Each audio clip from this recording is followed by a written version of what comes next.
مفتی طارق مسعود speeches کو subscribe کریں۔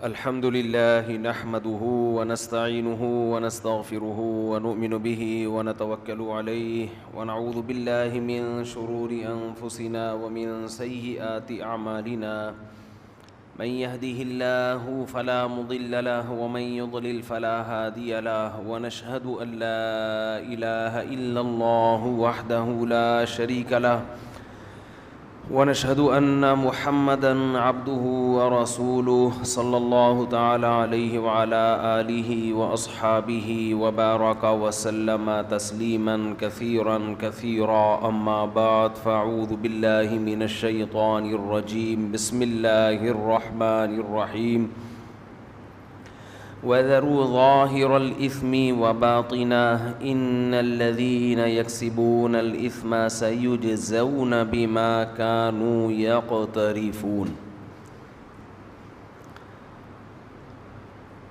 قرآن مجید کی ایک آیت پڑھی ہے، اللہ تعالیٰ سے دعا ہے صحیح طرح سے بات کہنے کی، سننے کی، سمجھنے کی اور پھر عمل کی توفیق عطا فرمائے۔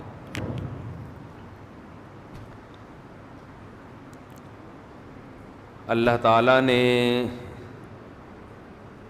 اس کائنات کو ایک سسٹم کے تحت چلایا ہے اور انسان بھی اسی نظام کا، اسی سسٹم کا ایک حصہ ہے۔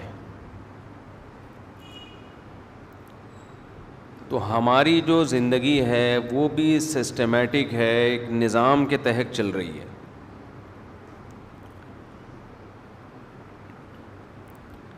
ہماری زندگی کے دو حصے ہیں، ایک کو مادی حیات کہا جاتا ہے، مادی زندگی کہا جاتا ہے، اور ایک کو روحانی زندگی کہا جاتا ہے۔ اس پر تو کئی بار بیان ہو چکا، میں تھوڑی سی روشنی ڈال کے آگے چلوں گا۔ جانوروں کی صرف مادی زندگی ہوتی ہے، ان کی روحانی زندگی نہیں ہوتی۔ جانور کی جب ہم تعریف کرتے ہیں اچھا ہے تو مطلب صحت مند ہے۔ بکری کی جب آپ تعریف کریں گے بہت اچھی بکری ہے، مطلب دودھ زیادہ دیتی ہے، بچے زیادہ دیتی ہے اور کان لمبے ہیں، فروخت اچھے ریٹ پہ ہوتی ہے۔ ایسی بکری کیا کہلائے گی؟ اچھی بکری۔ سمجھ رہے؟ نہیں سمجھ رہے؟ آپ گردن نہیں ہلا رہے نا، وہ جو بیٹھے ہوئے پیچھے۔ اچھا کتا ہے، کیا مطلب؟ نمازی ہے، تہجد گزار ہے، پرہیزگار ہے بھائی۔ لیکن جب ہم کہتے ہیں اچھا انسان ہے، مطلب کیا ہوتا ہے؟ سچ بولتا ہے، جھوٹ نہیں بولتا، کرپشن نہیں کرتا، میچور ہے، تبصرہ کرنے سے پہلے 100 بار سوچتا ہے، سوچ کے بولتا ہے، جو کہ آج کل نہیں بولا جا رہا۔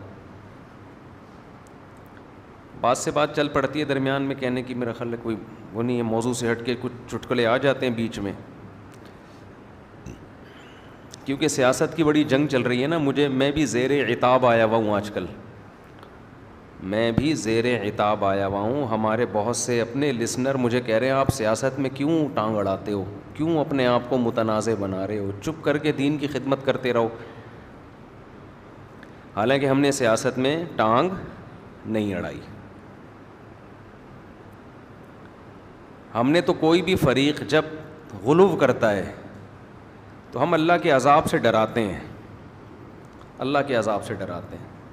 کسی کی مخالفت میں حد سے تجاوز مت کرو، چاہے ادھر والا کرے چاہے ادھر والا۔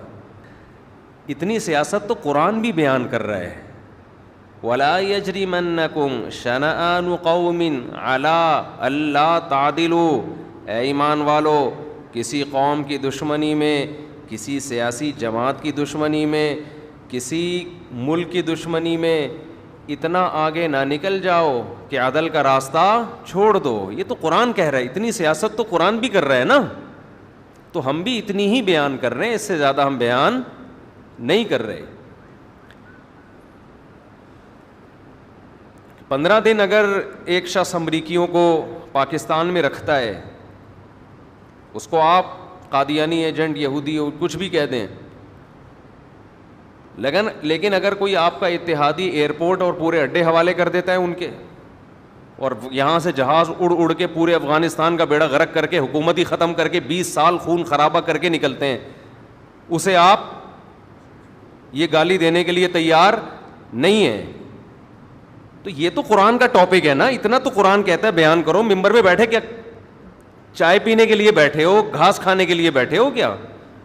اتنا فرض علماء کا بنتا ہے کہ وہ ممبر پہ سیاست کے شرعی احکام بیان کریں. سیاست نہ کریں بے شک, شرعی احکام ضرور بیان کریں. ہم بھی اتنا ہی بیان کرتے ہیں. تو خیر, کہاں سے کہاں بات چلے گی, دوبارہ ہم اپنے اصل اسٹیشن کی طرف آتے ہیں. کیا بات چل رہی تھی؟ بیان کیا چل رہا تھا, میں آیت کون سی پڑھ رہا تھا؟ یہ تو لا یجرمنکم شنآن قوم, تو بیچ میں ہاں میں عرض کر رہا تھا کہ دیکھو, انسان کی جب تعریف کی جاتی ہے, کہا جاتا ہے یہ اچھا ہے, یہ بہت اچھا ہے, کیا مطلب؟ سچ بولتا ہے, بیلنس بات کرتا ہے, ماں باپ کا خیال کرتا ہے, جھوٹ نہیں بولتا, وفادار ہے, یہ ہوتا ہے نا. جب بیل کی تعریف کرتے ہیں کہ بہت اچھا ہے, تو کیا مطلب؟ اتنے من کا ہے,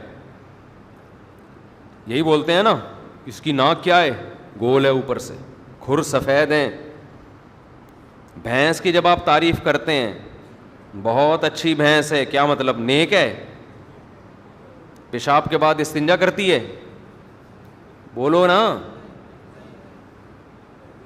تہجد گزار ہے, وفادار ہے, دشمنی میں اعتدال سے تجاوز نہیں کرتی. نا نا نا, اچھی بھینس کا مطلب دودھ زیادہ دیتی ہے, بیمار کم ہوتی ہے. لیکن میں عجیب بات بتاؤں کہ آج کل انسان کے اچھے اور برے کا بھی یہی معیار بن چکا ہے. انسان کے اچھے اور برے کا معیار بھی کیا بن چکا ہے؟ یہی کہ دیکھنے میں کیسا لگ رہا ہے, مسلز کتنے ہیں, فیٹ کتنا ہے اس میں. ڈاکٹر جب کسی انسان کو دیکھتا ہے نا, اس کی نظر میں اچھا وہ ہے جس کا کولیسٹرول لیول کنٹرول میں ہے, شوگر کنٹرول میں ہے, پیٹ نکلا ہوا نہیں ہے, اور مسلز پورے ہیں. تو اس میں اور کٹے میں کوئی فرق ہوا؟ بولو نا. میں پچھلے سال گیا, ایک صاحب کا فارم ہے, کیٹل فارم, بڑے بڑے کٹے پالے ہوئے ہیں نا انہوں نے. اس کی میں نے ویڈیو بنا کے بھی ڈالی تھی یوٹیوب پہ. تو بڑے بڑے کٹے ماشاء اللہ 2-2 سال وہ تیار کرتے ہیں, ان کو کھلاتے ہیں, گھی وی پلا پہ نا زبردستی کھلایا جاتا ہے. اس پہ نیچے لوگوں نے نیگیٹو کمنٹس بھی کیے ہوئے تھے, جانور پہ ظلم ہے, زبردستی گھی کھلا رہے ہو. کھلا رہے ہیں, نوالا چھین تو نہیں رہے نا اس کے منہ سے بھائی, کھلا رہے ہیں تو کیا ہو گیا اس میں. تو بڑے اونچے اونچے کٹے تیار ہو گئے نا. تو مجھے ایک بات کا خیال آ رہا تھا, یہ جو ہمارے جم میں جاتے ہیں لڑکے, یہ بھی تو یہی کر رہے ہوتے ہیں. کیا خیال ہے؟ جم میں جو لڑکے جاتے ہیں نا, جنہوں نے مقابلے جیتنے ہوتے ہیں, ان کی بھی اسی طرح سے بھرائی ہوتی ہے باقاعدہ. پھر ورک کرتے ہیں, جتنی بھرائی ہوئی ہے اس کو یوٹیلائز کرتے ہیں نا, تاکہ فیٹ برن ہو جائے اور ماس گین ہو جائے. آپ جائیں کبھی جم میں جا کے دیکھیں. اب یہ بیٹھے ہوئے فہد, ایک دن مجھے کہتے ہیں یہ ورزش کر کے آئے لڑکا. میں نے کہا کہاں جا رہا ہوں؟ کہہ رہے ڈائٹ لینے جا رہا ہوں. میں نے بولا سیدھے سیدھے بولو کھانا کھانے جا رہا ہوں. کیا ٹوپی ڈرامے لگائے ہوئے دیکھو. کہہ رہے کیا کرنے جا رہا ہوں؟ ڈائٹ. بھائی ہمیشہ سے ہمارے باپ دادے کھانا کھاتے آئے ہیں. آدم علیہ السلام بھی کھانا کھاتے تھے, اماں ہوا بھی کھانا کھاتی تھیں, ہمارے والد صاحب بھی کھانے کے ٹائم پہ کیا کرتے تھے. آج تک ہم نے نہیں سنا والد صاحب کہہ رہے ہیں بیٹا میں ڈائٹ لے رہا ہوں. ٹرم ہی چینج ہو گئی ہیں. آپ کہہ سکتے ہو ڈائٹ اور کھانے میں کیا فرق ہے؟ بہت فرق ہے. ڈائٹ کا مطلب یہ ہوتا ہے کہ یہ کٹا ہے, تیار ہو رہا ہے. صحیح ہے نا. ابھی اس نے اتنا ورک آؤٹ کیا ہے, اس اتنی کیلوریز برن کی ہیں اس نے, ڈائٹ لے کے اس کیلوریز کے کیا کرے گا, پورا کرے گا. پھر دیکھے گا یہ والا یہ اسپیڈ بریکر جو یہاں بنا تھا میرے ماس, یہ کتنا گین ہوا ہے, کتنا کم ہوا ہے. کیوں اتنی مصیبت میں ڈال رہے ہو اپنے آپ کو میرے بھائی؟ صحت بھی ٹھیک ہے, اچھی, بہت شریعت میں اہمیت ہے صحت کی, اتنی نہیں ہے جتنی آپ نے بنا لی ہے. ہر چیز میں اعتدال ضروری ہے, اعتدال. ہمارے ہاں جم خانوں میں معذرت کے ساتھ کٹے تیار ہو رہے ہیں. بہت معذرت بھائی, جم میں جو ورک آؤٹ کر رہے ہیں, کہیں ایسا نہ ہو کہ وہ ناراض ہو جائیں. ویسے بھی وہ اتنے پاورفل ہوتے ہیں, ان سے دشمنی آپ مول نہیں سکتے.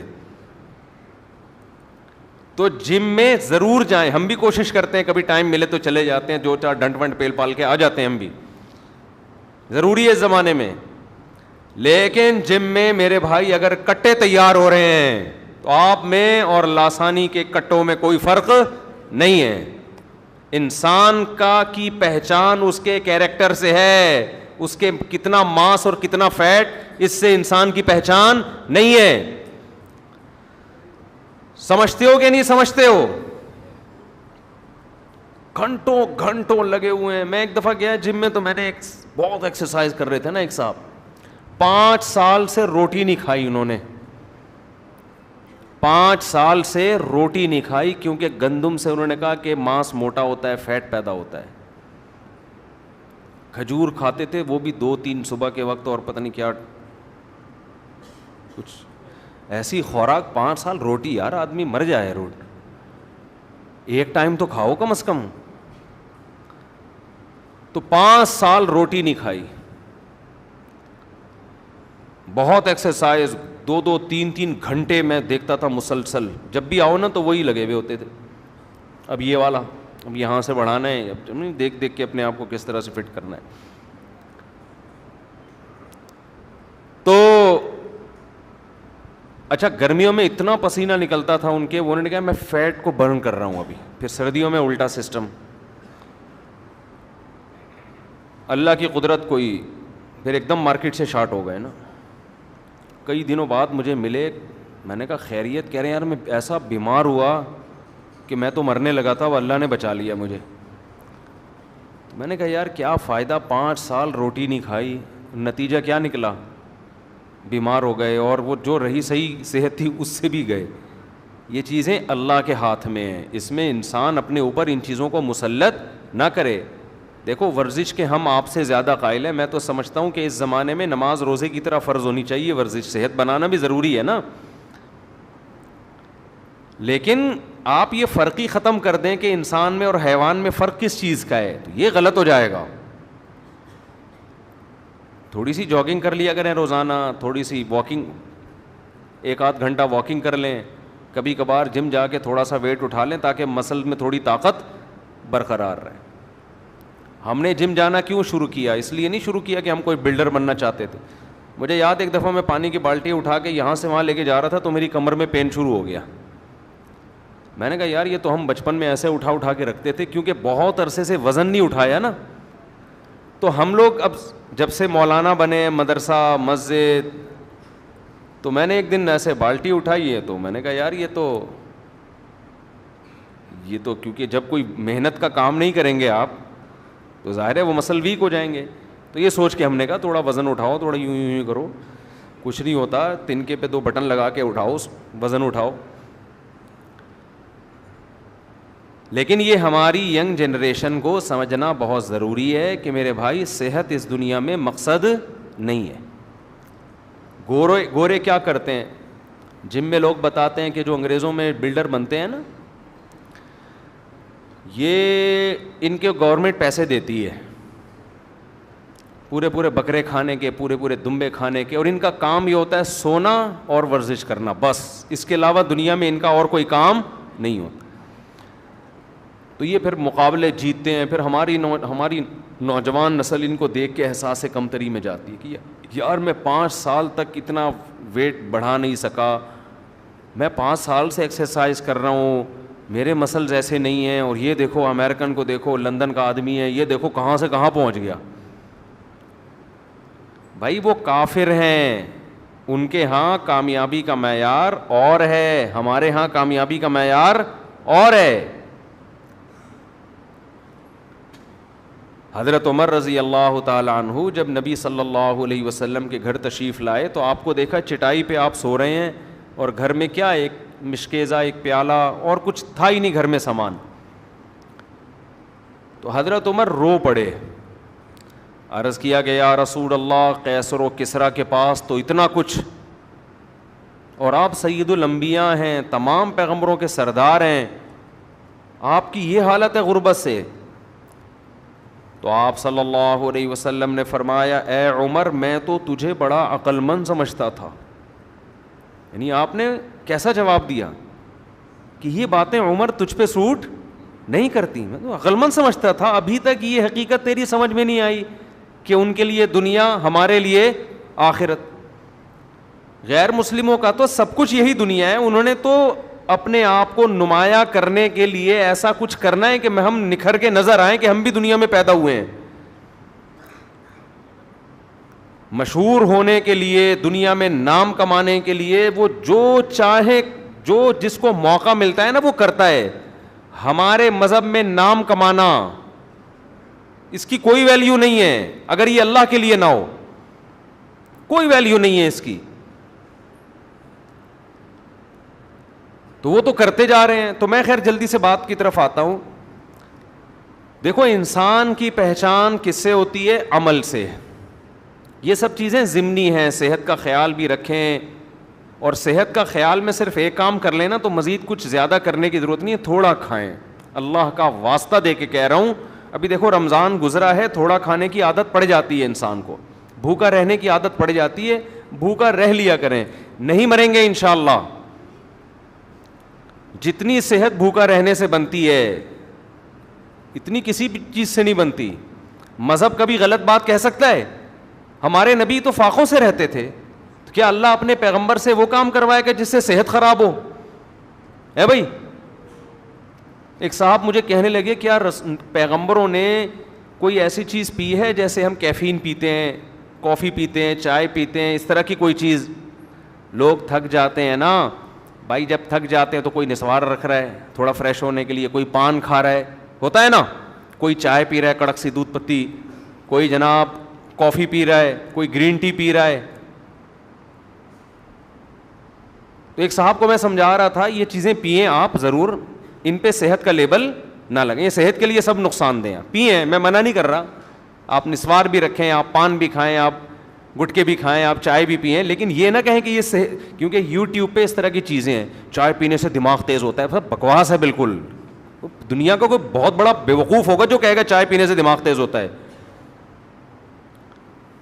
تو کافی پینے سے ایک کپ کافی ہارٹ کے لیے بہت مفید ہے, بالکل بکواس ہے یہ, ہارٹ کے لیے مفید, اور یہ ٹوپی ڈرامہ ہے یہ بالکل. تو وہ کہنے لگے پیغمبروں نے ایسی کوئی چیز نہیں لی. میں نے کہا یہی ان چیزوں کے نقصان دہ ہونے کی علامت ہے کہ پیغمبروں پر یہ چیزیں سوٹ ہی نہیں کرتی. سمجھ رہے ہیں نا؟ معاذ اللہ نقل کفر, کوئی توہین کا نا کلپ بنا کے چلا دے, معاذ اللہ کوئی کسی پیغمبر کے بارے میں یہ کہے کہ فلاں پیغمبر تھک گئے تھے تو وہ انہوں نے چائے پی فریش کرنے کے لیے, توہین کا عنصر نکلتا ہے کہ نہیں نکلتا؟ ایک دم ایسا لگے گا یار یہ کیسے کر رہے ہیں.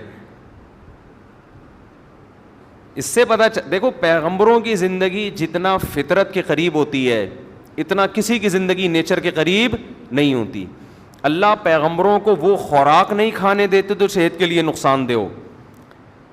یہ جو ہے نا کہ پیغمبروں کی زندگی میں ہمارے لیے نمونہ ہے, ہر چیز میں نمونہ ہے ہمارے لیے. تو پیغمبروں نے تو جب تھک گئے تو کیا کیا؟ سو گئے, آرام کیا انہوں نے.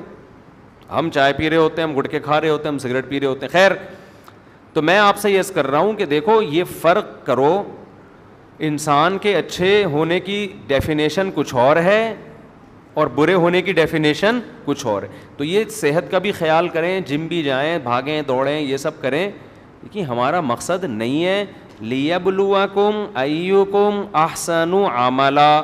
اللہ کہتے ہیں میں نے تمہیں اس لیے پیدا کیا, میں آزمانا چاہتا ہوں تم میں اچھا عمل کس کا ہے. تو اچھا جس کو اللہ اس کے رسول نے اچھا کہا وہ ہمیں بننا پڑے گا. اب میں یہ تو تمہید تھی، میں اصل موضوع کی طرف آتا ہوں. اب دیکھو اچھا بننے میں کچھ چیزیں رکاوٹیں بنتی ہیں، تو میں آج اس ٹاپک پر تھوڑی سی بات کروں گا. اچھا بننے میں بولو نا کچھ چیزیں رکاوٹ بنتی ہیں، تو ہم ان چند چیزوں کو آج تھوڑا سا اس پہ تبصرہ کریں گے. کٹا بننے میں کوئی چیز رکاوٹ نہیں بنتی، اچھا بننے میں بنتی ہیں، ٹھیک ہے نا. تو اگر آپ جم جا کے کٹا بننا چاہیں ایسا گول سا، تو بھی کچھ چیزیں رکاوٹ تو اس میں بھی بنتی ہیں، لیکن وہ زیادہ خطرناک چیزیں نہیں ہیں. تو وہ والا اچھا بننا چاہیں جس کو کٹا کہا جاتا ہے وہ تو کوئی مسئلہ نہیں ہے. لیکن اگر آپ سچی مچی کا اچھا بننا چاہیں گے تو اس میں چند چیزیں رکاوٹ بنتی ہیں. ظاہر ہے جب تک آپ رکاوٹوں کو دور نہ کریں آپ کبھی بھی منزل تک نہیں پہنچ سکتے. سمجھ رہے ہیں کہ نہیں سمجھ رہے؟ آپ کا ہدف کیا ہے؟ اچھا بننا، ہدف کٹا بننا نہیں ہے. تو جب آپ کا ہدف اچھا بننا ہے، اس کے لیے پیدا کیا اللہ نے آپ کو، تو اچھے کی ڈیفینیشن سمجھنا ضروری ہے. اس پر کئی بیانات ہو چکے ہیں اچھے کی کیونکہ ہمارے یہاں بہت سے لوگوں کو یہ پتہ نہیں اچھا کا مطلب کیا ہوتا ہے. تو اچھے کی ڈیفینیشن بھی پتہ چل گئی. اب اچھا بننے میں چند چیزیں رکاوٹ بنتی ہیں، ان کو خوب اچھی طرح سے کھوپڑی میں بٹھا لیں. قرآن جگہ جگہ کہتا ہے آپ کی اچھی راہ میں رکاوٹ سب سے پہلے آپ کا نفس بنتا ہے، آپ کی اپنی چاہتیں.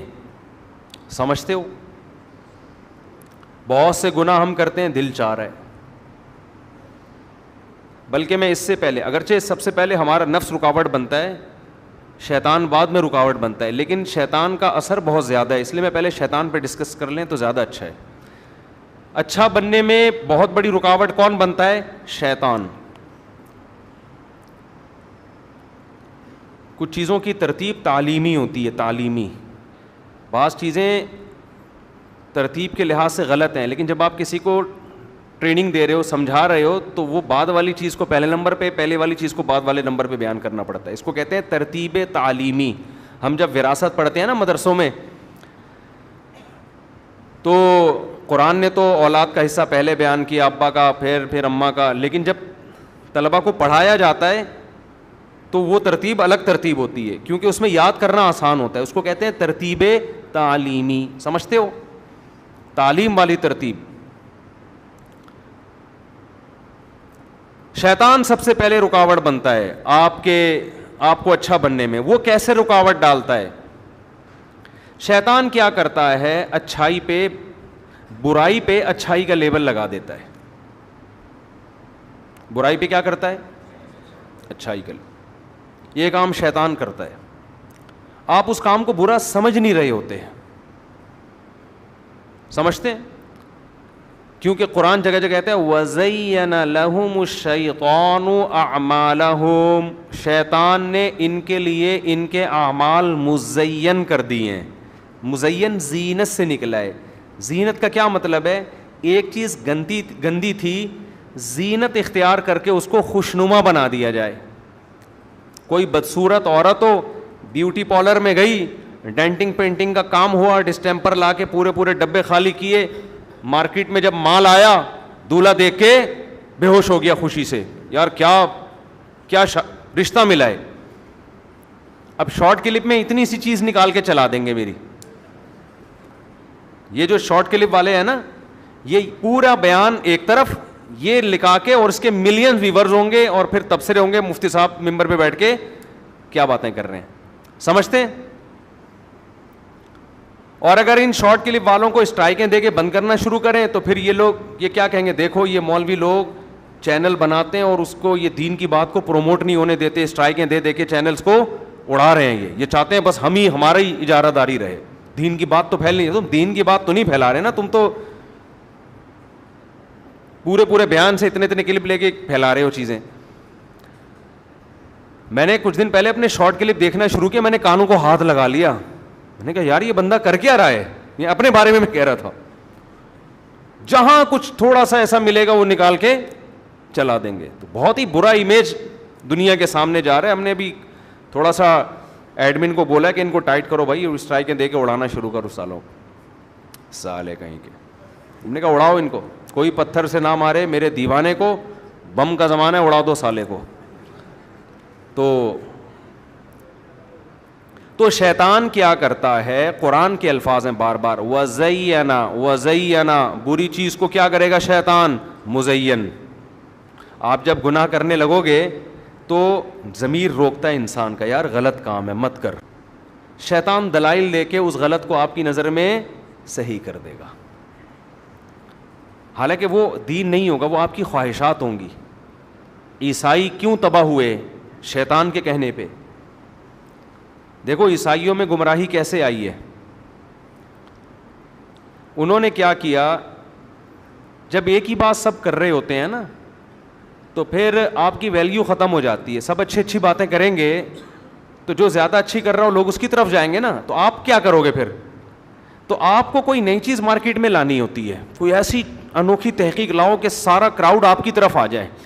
یہ بعض مذہبی لوگوں میں, یہ بیماری بعض مذہبی لوگوں میں ہوتی ہے, اور ہوتی صرف مذہبی لوگوں میں ہی ہے یہ, جو دین کے نام پہ اس طرح کر رہے ہوتے ہیں کہ یار اگر آپ وہی بات کرو جو سارے کر رہے ہیں تو وہ تو کر رہے ہیں نا.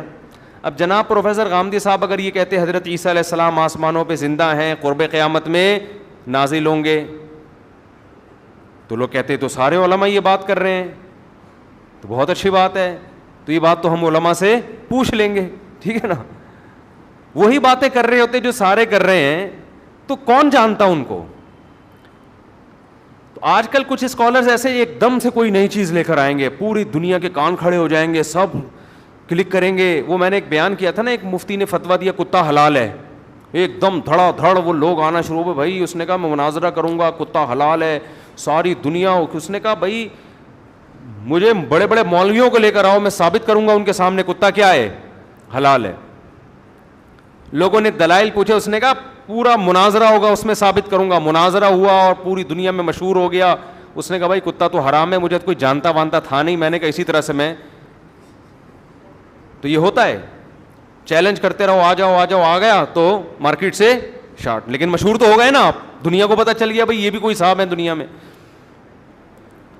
تو شہرت کے لیے ایک بہترین طریقہ یہ ہوتا ہے کہ آپ ایسا کام کرو جو کوئی بھی نہیں کر رہا. مشہور لوگوں کا نام لے لے کے ان پہ رد کرنا شروع کر دو, تو یہ خود بخود آپ کی دکان اور آپ کا چورن بکے گا مارکیٹ میں. بھائی دودھ کی دکانیں بہت ساری ہیں, آپ نے بھی کھول لی تو کوئی خریدے گا آپ سے. آپ وہاں چرس کی دکان کھولو, پھر دیکھو دھڑا دھڑ بکے گی. وہ کام کرو جو دوسرے نہیں کر رہے. تو عیسائیوں میں وہی ہوا جو آج مذہبی لوگوں میں ہو رہا ہے. عیسائی لوگ حضرت عیسیٰ کی سیرت پہ بیان کرتے تھے, سیرت کے ان کے ہاں بھی جلسے ہوتے ہوں گے. بھائی حضرت عیسیٰ علیہ السلام روح اللہ ہیں, حضرت عیسیٰ علیہ السلام کلیمت اللہ ہیں, اللہ نے بغیر باپ کے پیدا کیا, اللہ کے مقرب ہیں, اللہ نے ان کے ہاتھ پہ یہ معجزے ظاہر کیے.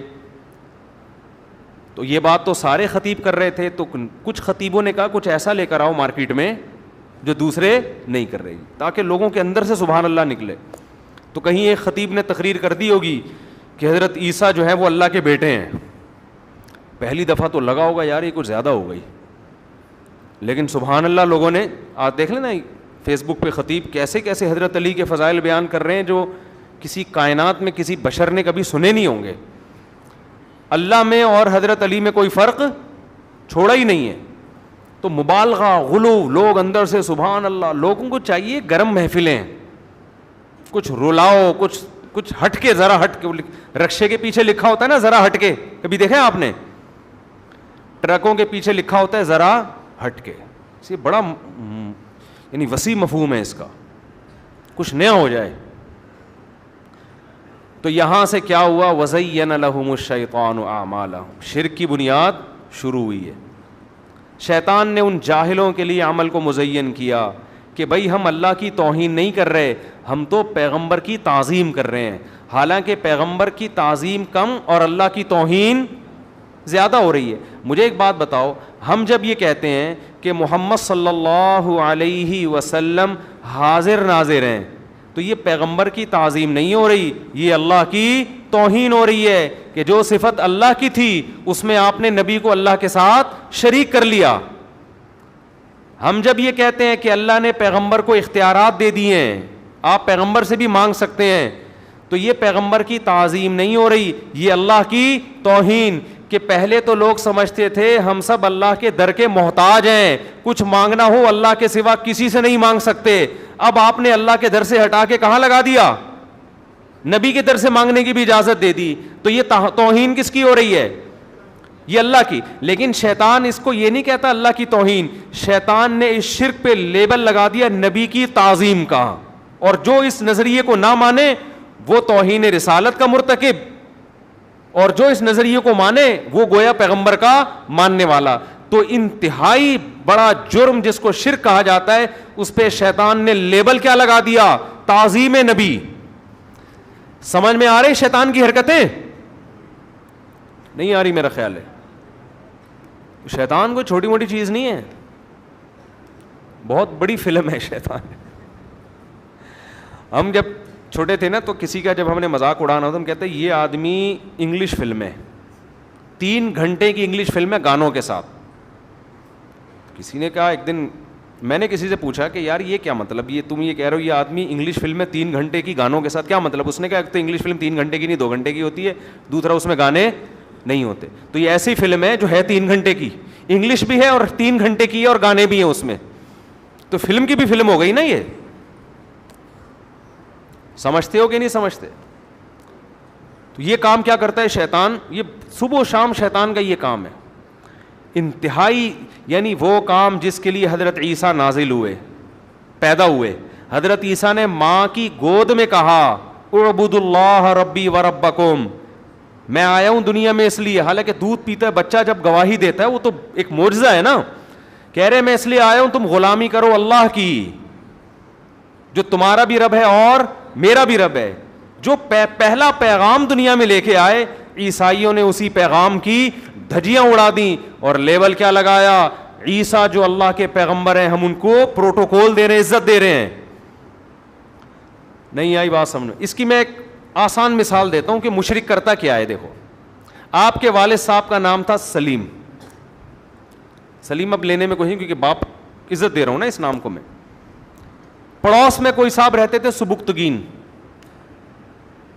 پڑوس میں کوئی صاحب رہتے تھے, کیا نام تھا ان کا؟ سبکتگین. آپ سے کسی نے پوچھا آپ کے فادر کون ہیں, آپ نے کہا سبکتگین صاحب. اب لوگ کہیں گے یار آج تک تو ہم نے سنا تھا سلیم صاحب آپ کے فادر ہیں, یہ تو ان کی انسلٹ کر رہے ہو آپ کہ ابا جو اوریجنل ابا ہیں ان کو ابا نہیں کہہ رہے, سبکتگین جن سے آپ کا کوئی رشتہ نہیں ہے ان کو کیا کہہ رہے ہو؟ فادر کہہ رہے ہو. آپ جواب میں کہتے ہیں اصل میں سبکتگین صاحب کے مجھ پر اتنے احسانات ہیں میں ان کو پروٹوکول دے رہا ہوں, باپ والی عزت دینے کے لیے کہہ رہا ہوں کہ وہ کیا ہے میرے باپ ہیں, تو میں ان کی عزت کر رہا ہوں, رسپیکٹ کر رہا ہوں. لوگ کہیں گے کمبخت تو ان کی ایسی رسپیکٹ جس میں اپنے ابا کی توہین ہو رہی ہے, تو پہلے تو ابا ہے نا. ابے بھائی سبکتگین کو ایسی عزت کیوں دے رہا ہے کہ جو تیرے سچی مچی کے ابا ہیں ان کی انسلٹ ہو رہی ہے. جب فادر کا پوچھا جائے گا تو کس کو فادر کہا جائے گا؟ سچی مچی کے ابا کو کہا جائے گا نا. بھائی نہیں آ رہی ہے سمجھ میں, کیا ہو گیا اتنی 2-2-4 کی طرح بات ہے. جو سچی مچی کے ابا ہیں وہ کہہ رہے ہیں یار کمبخت میں تیرا باپ ہوں, تو اس کو اپنا, جب کوئی پوچھتے ہے تیرا ابا کون ہے تو اس کو ابا بول دیتا ہے. تو 1 دفعہ بول 2 دفعہ بول, ہم کہیں گے چلو یار عزت دینے کے لیے, تو نادرا میں چینج کر دیا تو نے. تو اب ابا آپ پر غصہ ہو رہا ہے تو آپ کہہ رہے ہیں ابو دیکھیں میرا مقصد آپ کی انسلٹ نہیں ہے, میرا مقصد ہے سبکتگین صاحب کو رسپیکٹ دینا. ابا مان لے گا یہ بات؟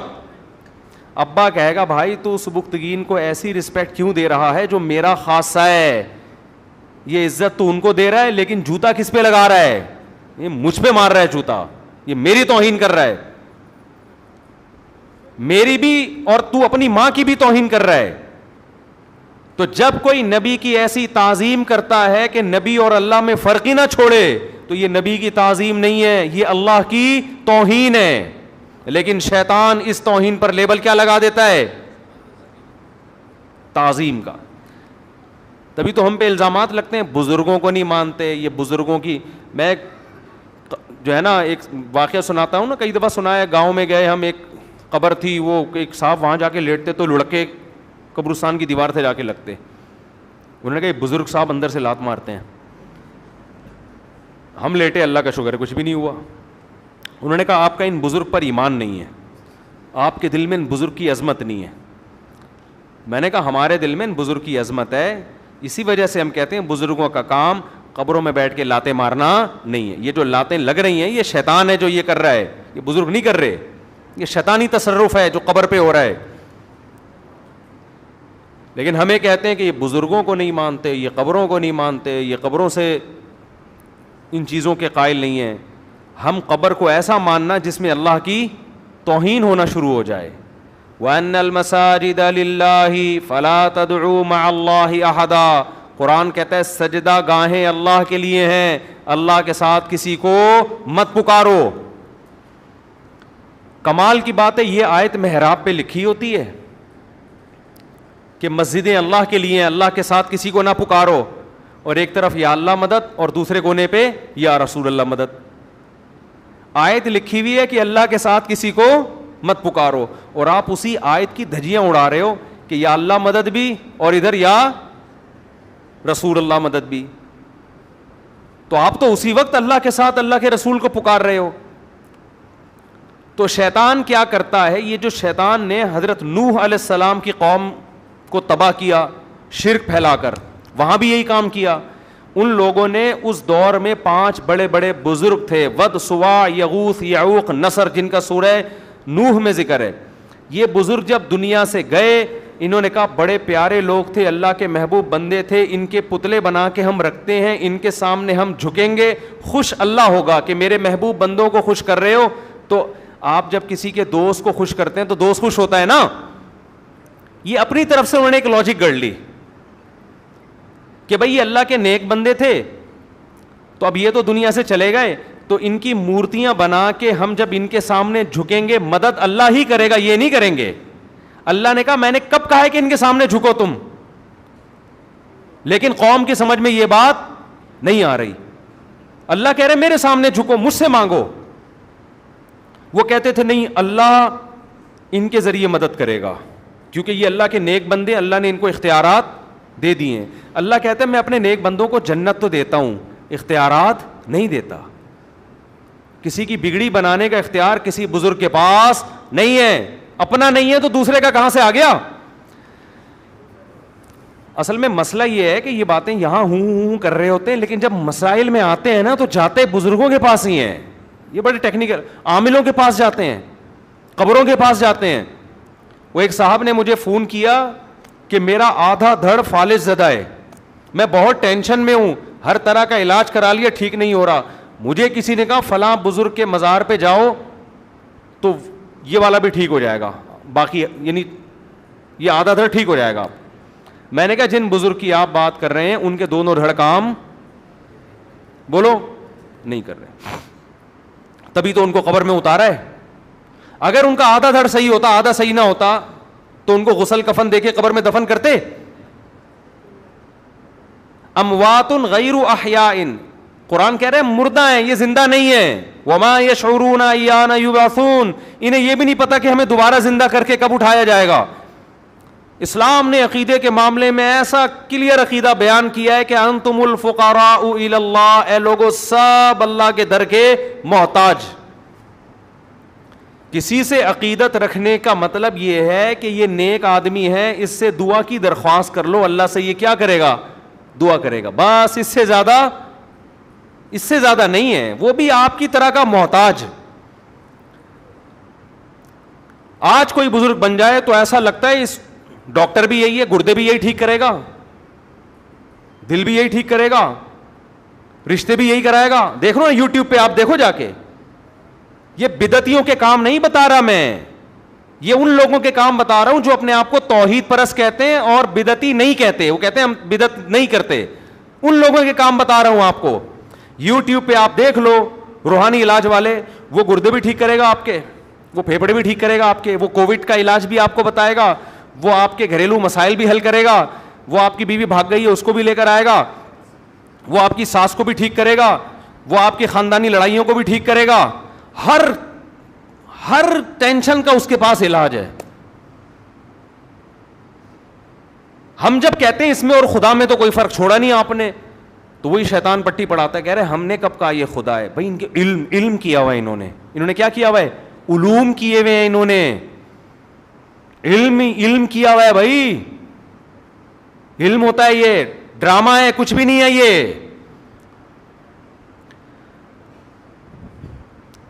تو ہر مسئلے کا حل, ان میں سے کوئی ایسا بزرگ آپ مجھے بتاؤ جس کے پاس آپ جاؤ کہ جی میرے گردے میں پتھری ہے, کوئی وظیفہ بتا دیں, وہ کہے یہ والا مجھے نہیں ہے, گردوں کی پتھری کا سسٹم مجھے معلوم نہیں ہے.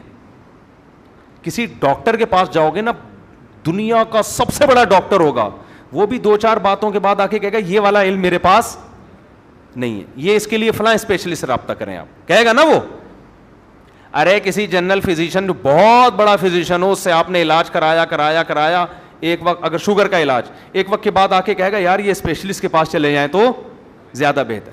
لیکن یہ روحانی والے, یہ ان کی کوئی اینڈ, ان میں خدا کی قسم میں بات جو کر رہا ہوں نا, یہ نہ بولا کرو یہ مفتی صاحب بدعتیوں کی بات کر رہے ہیں یا فلانے, میں دیوبندیوں کی تبلیغیوں کی بات کر رہا ہوں, اور کیا بولوں میں آپ معذرت کے ساتھ, جو سب سے زیادہ توحید پرست کہلاتے ہیں. میرے سامنے یہ نہ بتایا کرو کہ یہ وہ تو دیوبندی ہیں, وہ تو رائیونڈ میں بیٹھتے ہیں, وہ تو فلانے بزرگ کے خلیفے ہیں. یہ باتیں کر کے نا لوگ مجھے کہتے ہیں کہ اچھا آپ تو وہ جو بات کر رہے ہو وہ تو ان کی بات کر رہے ہو جو ربیع الاول مناتے ہیں, جو محرم میں یوں کرتے ہیں, جو نہیں بھائی میں ان کی بات کر رہا ہوں جو اپنے آپ کو کیا کہتے ہیں, دیوبندی کہتے ہیں. معذرت کے ساتھ اتنا کھل کے میں بات کر رہا ہوں, جو اپنے آپ کو کہتے ہیں ہم فلاں بزرگ کے خلیفہ ہیں, وہ بزرگ بھی ہمارے مسلک کے بہت بڑے ہوں. تو میرے بھائی انتم الفقراء الی اللہ, یہ سارے اللہ کے کیا ہیں, فقیر. ان کے پاس نہ آپ کے گردوں کی پتھری کا علاج ہے, نہ آپ کے پھیپھڑوں کا ان کے پاس علاج ہے, نہ آپ کی بھاگی بیوی کو واپس لا سکتے ہیں, نہ واپس آئی بیوی کو بھگا سکتے ہیں. یہ بعض دفعہ لوگ یہ چاہ رہے ہوتے ہیں بھاگ جائے خود اپنے خرچے پہ کسی طریقے سے, یہ بھی نہیں ہو سکتا ان سے. اور میں یہ جنات بھی نہیں بھگا سکتے, یہ بولو نا. ابھی ایک صاحب میرے پاس آئے, پرسوں کی بات ہے, کہہ رہے ہمارے گھر میں ایک اسٹور بہت دنوں سے خالی پڑا ہوا تھا. خالی کا مطلب کوئی جاتا نہیں تھا اس میں, کئی سالوں سے. ہم نے وہ اسٹور خالی کرایا. جب سالوں کا لفظ بولتا ہوں میرا دماغ پتہ نہیں ان سالوں کی طرف کیوں چلا جاتا ہے, زیادہ ہیں شاید.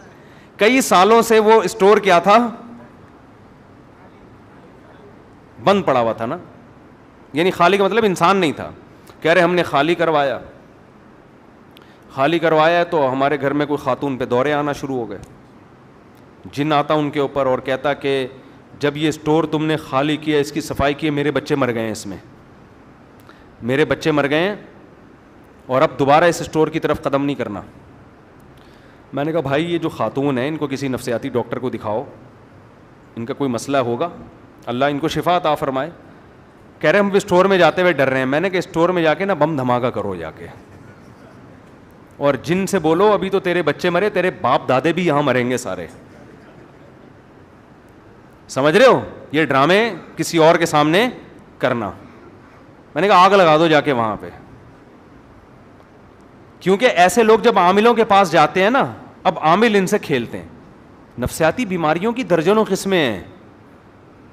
پھر انہیں بتایا کہ وہ خاتون پہلے بھی ایسے دورے پڑتے تھے, بیمار ہوتی تھیں. تو میں نے کہا وہ پہلے سے پڑ رہے تھے دورے, اب ایک جب دماغ میں کوئی چیز بیٹھ جاتی ہے نا کسی بیمار کے, تو اب گھر میں ایک نیا کام ہوا ہے تو وہ یہ کسی سائیکیٹرک سے پوچھیں, وہ بتائے گا آپ کو. جب بھی کوئی نیا کام ہوتا ہے تو وہ نفسیاتی مریض سمجھ رہا ہوتا ہے کہ یہ اس وجہ, تو وہ جن بھی آئے گا, جن کے بچے بھی آئیں گے. پرسوں ہمیں کسی نے کہا کہ بھائی ہمارے گھر خاندان میں ہی نا صحن میں جھولا ڈالنا تھا بچوں کے لیے. کسی نے ان کو بتا دیا کہ یہ جو صحن میں آپ نے جھولا ڈالیں گے تو رات کو جنات اس جھولے میں اپنے بچوں کو لا کے جھلاتے ہیں, صحن میں جھولے نہیں ہونے چاہیے. تو میں نے ان سے کہا, میں نے کہا بھائی اس اسٹور میں جا کے بولو جن کے بچے تیرے 20 بچے مریں, 40 بچے مریں. دیکھو پولیس والوں سے عبرت حاصل کرو. پولیس والے تو نہ کوئی حصار کھینچتے ہیں, نہ کوئی عملیات, نہ کوئی فلیتے, نہ کوئی پلیتے.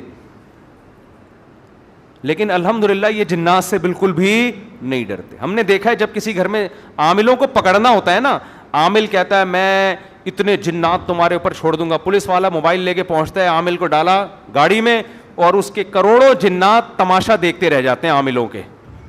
حالانکہ پولیس والے نے نہ کوئی آنے سے پہلے درود شریف پڑھا, نہ آنے کے بعد درود شریف پڑھا, نہ سورہ فلق پڑھی, نہ سورہ, یہ صورتیں پڑھنی چاہیے, ان کی اپنی اہمیت ہے, میں ان کی اہمیت کا انکار نہیں کر رہا, لیکن پولیس والے کے کانفیڈنس سے جنات اتنا ڈرتا ہے, وہ کہتا ہے عامل ایسا ہوتے نہیں ہیں جنات, یہ عاملوں نے بنائے ہوئے ہوتے ہیں. تو خیر یہ جن چڑیل بھوت کہاں سے آ گیا؟ اصل جو میں بات عرض کر رہا تھا کہ بھائی بزرگ کی ڈیفینیشن یہ ہے کہ نیک آدمی ہو, اللہ والا ہو, بس اس سے دعا کروا دو.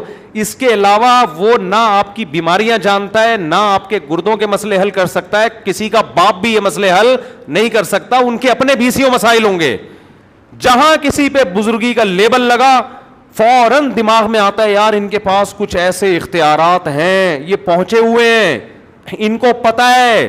اور یہ بھی بتا دوں, بزرگ کو بعض دفعہ یہ بھی نہیں پتا ہوتا سیاسی جماعتوں میں حق پر کون ہے. اس کا تعلق بزرگی سے نہیں ہے, اس کا تعلق معلومات سے ہے, نالج سے ہے. لوگ کہتے ہیں اتنا بڑا بزرگ فلاں سیاستدان کی حمایت کر رہا ہے. بھائی ٹھیک ہے, بہت بڑے بزرگ ہیں, نالج ہے یا نہیں ہے؟ نالج ہے تو بزرگ نہ بھی ہو مان لو, نالج نہیں ہے تو بھائی کتنا بھی بڑا بزرگ ہو. قرآن کیا کہتا ہے؟ اے ایمان والو اللہ رسول کی اطاعت کرو. وَأُولُو الْأَمْرِ, اولو الامر کسے کہتے ہیں؟ اولو الامر کی تعریف میں بعض صحابہ نے کہا اس سے مراد علماء ہیں, بعض نے کہا اس سے مراد حکمران ہیں. اصل بات کیا ہے؟ دونوں تفسیریں ٹھیک ہیں. اولو الامر کا مراد جو بھی کسی معاملے میں اہل ہو. میڈیکل سائنس میں اہل کون ہے؟ ڈاکٹر. میڈیکل سائنس میں آپ عمران خان سے نہیں پوچھو گے, نواز شریف سے نہیں پوچھو گے کہ کیا صحیح ہے کیا غلط, اس میں آپ کس سے پوچھو گے؟ ڈاکٹر سے پوچھو گے. سمجھ میں آ رہی ہے بات؟ اس میں ڈاکٹر سے پوچھو گے بھائی کیا صحیح ہے کیا غلط ہے. گردوں کا مسئلہ گردوں کے اسپیشلسٹ سے پوچھو گے یا مفتی سے پوچھو گے؟ کیا ہو گیا؟ آپ کہو گے نہیں یہ جو بزرگ ہیں نا یہ بہت نیک ہیں یار, انہوں نے کہا ہے میرے گردے میں پتھری ہے, یہ غلط نہیں ہو سکتے. یہ بہت بڑے بزرگ ہیں, میں نے ان کو تہجد میں روتے ہوئے دیکھا ہے. تہجد میں رونے کا پھیپھڑے اور گردے سے کیا تعلق ہے میرے بھائی؟ گردہ صحیح, کڈنی آپ کا صحیح ہے یا نہیں ہے, اس کے لیے آپ کو کڈنی کے اسپیشلسٹ کے پاس جانا پڑے گا, چاہے وہ قادیانی ہو, ٹھیک ہے نا, چاہے وہ ہندو ہو, کچھ بھی ہو. آغا خان ہاسپٹل کے ایک بہت بڑے سینئر ڈاکٹر آئے, بڑی داڑھی تبلیغی ماشاءاللہ, بڑا اللہ نے ان کے چہرے پہ نور, اور کڈنی کے اسپیشلسٹ تھے یا ہارٹ اسپیشلسٹ تھے مجھے بھی یاد نہیں, ملاقات کے لیے آئے. میں نے کہا آغا خان ہاسپٹل تو کوئی مذہبی ہاسپٹل نہیں ہے, لیکن ڈاکٹر میں نے وہاں بڑے بڑے داڑھیوں والے دیکھے ہیں. انہوں نے کہا بھائی آغا خان کا جو ہدف ہے علاج ہے. ان کا ہدف کیا ہے؟ کہ بھائی لوگوں کو اچھا علاج ملے. اس کے لیے وہ یہ نہیں دیکھتے کہ اس کی داڑھی ہے یا ٹوپی ہے یا تبلیغ میں وقت لگاتا ہے یا تہجد گزار ہے. کہتے ہیں بھائی اپنی فیلڈ کا ماہر ہے لے آؤ. سمجھتے ہو؟ یہ فیلڈ کا ماہر ہے, ہمیں اس سے کیا, یہ تبلیغ میں وقت لگاتے ہیں نہیں لگاتے ہیں, درود شریف پڑھتے ہیں نہیں پڑھتے ہیں, ہمیں اس سے کیا ہے؟ کیونکہ ان کا ہدف, ان کا ایک خیال یہ ہے کہ بھائی علاج اچھا ہونا چاہیے, اس پہ کمپرومائز نہیں کرنا.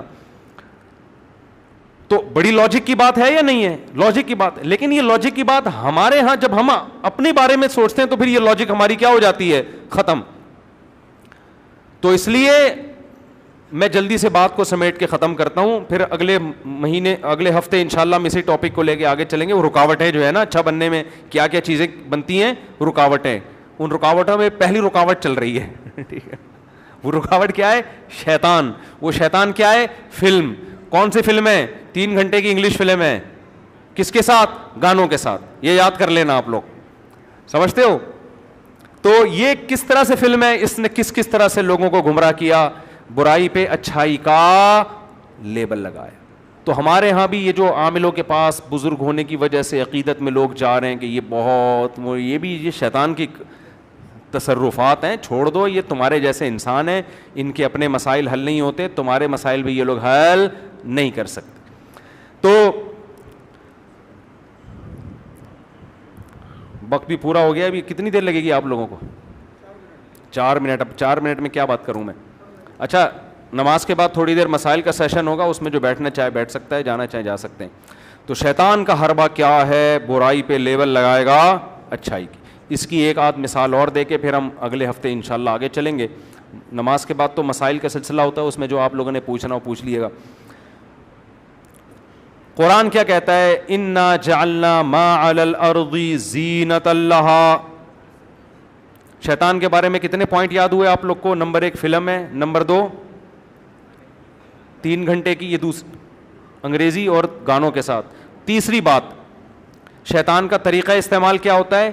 مزین کرنا، چیز کو کیا کرنا. یہ شیطان کا واردات کا کیا ہے؟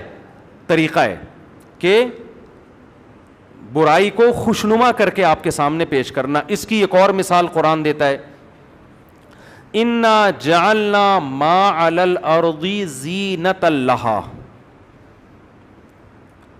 اللہ فرماتے ہیں جو کچھ زمین کے اوپر ہے نا، یہ ہم نے دنیا والوں کی نظر میں مزین کر دیا ہے. دار فانی ہے، ختم ہونے والی ہے، یہ چیز نظر نہیں آتی ہمیں کہ یہ دنیا تھوڑے دنوں میں ختم. ہم اس کی ظاہری چمک دھمک کو دیکھ رہے ہیں. کوئی آپ کے پاس بہت بہترین لینڈ کروزر لا کے کھڑی کر دے کہ یہ آپ کی ہوئی، اور ساتھ میں بتا دے کہ 1 گھنٹے کے لیے، اس کے بعد میں آپ سے واپس لے لوں گا، اور کان میں بول کے بھی گیا اور لکھ کے بھی دے دیا پیپر پہ نا کہ یہ جیب میں رکھ لو. آپ نہ اس پیپر کو دیکھ رہے ہو، نہ اس کی بات کو یاد کر رہے ہو، بس آپ میری لینڈ کروزر لے لے کے ساری گلی محلے میں گھوم رہے ہو آپ، اور فخر کر رہے ہو یار یہ گاڑی کس کی ہے؟ میری گاڑی. اگلا بول کر اسی لیے کیا تھا کہ جتنی اس میں ہیرے جواہرات جڑے ہوئے ہوں، او بھائی یہ تھوڑی دیر کے لیے ہے، تو اس سے ہم واپس بولو لے لیں گے. تو یار 2 ٹکے کی نہیں ہے پھر تو یہ کیا خیال ہے؟ تھوڑی دیر میں واپس لے لینی ہے تو اس کی ویلیو، اس کی بیس پر کوئی رشتہ ملے گا آپ کو؟ آپ لینڈ کروزر میں گئے رشتہ لینے کے لیے، لڑکی والوں نے کہا ہاں بھائی کیا کرتے ہو؟ کیا کرتے؟ دیکھ نہیں رہے گاڑی میں آیا ہوں، میری گاڑی ہے. لڑکی والے فوراً کہیں گے بھائی یہ جا ابھی لے جا. لیکن آپ نے ڈاکومنٹس دکھائے تو پتہ چلا یہ تو رینٹ پر ہے، 1 گھنٹے کے لیے دی ہوئی ہے. آپ کوئی ایگریمنٹ ایسا دکھا دیا، فوراً لڑکی واپس لے لیں گے. اب آپ کہہ رہے ہیں اس کے ٹائر دیکھو کتنے موٹے ٹائر ہیں، سارا سسٹم بٹن دبایا شیشے نیچے آ رہے ہیں بھائی، یہ نہیں کہ یوں یوں یوں لے کے گھما رہے ہیں. اتنی خوبصورت گاڑی ہے، دیسی سٹائل نہیں ہے. اے سی کا آٹو سسٹم دیکھو، کیا ٹھنڈک، سائبیریا کی ہوائیں آ رہی ہیں اے سی کے پنکھوں سے. وہ اگلا کہے گا بھائی یہ تو اس کو نا بی ایم لے آ، تو لینڈ کروزر چھوڑ کر. جب یہ کمبخت تیری ہے ہی نہیں، آپ کہہ رہے ہو میری ہے، خدا کی قسم میری ہے، وہ کہہ رہے ہیں کتنی دیر کے لیے تیری. تو یہ کام شیطان کراتا ہے. اس دنیا کی چمک دھمک آپ کو دکھائے گا، یہ نہیں بتائے گا کہ یہ تھوڑے دنوں میں کمبخت تو قبر میں اتر جائے گا. یہ تیرے جو 1000 گز کے اتنی موٹی موٹی دیواروں کے بنگلے اور اتنے موٹے موٹے سریے، یہ تیرے ساتھ قبر میں نہیں جائیں گے. ابھی تیرے چشمہ جو لگائے آگے یہ نمبر بڑھے گا، یہ نمبر کم نہیں. شکر کر ابھی باریک چشمہ لگا ہوا ہے، تھوڑے دنوں میں اتنے موٹے موٹے چشمے آئیں گے تیرے. ابھی تو اس پہ رو رہا ہے کہ میرے بال سفید کیوں ہو رہے ہیں، تھوڑے دنوں میں اس پہ روئے گا سفید تھے تو نا. کیا خیال ہے؟ یا اللہ مجھے سفید ہی دے دے، میں کلر لگا لوں گا اس پہ، لیکن دے تو.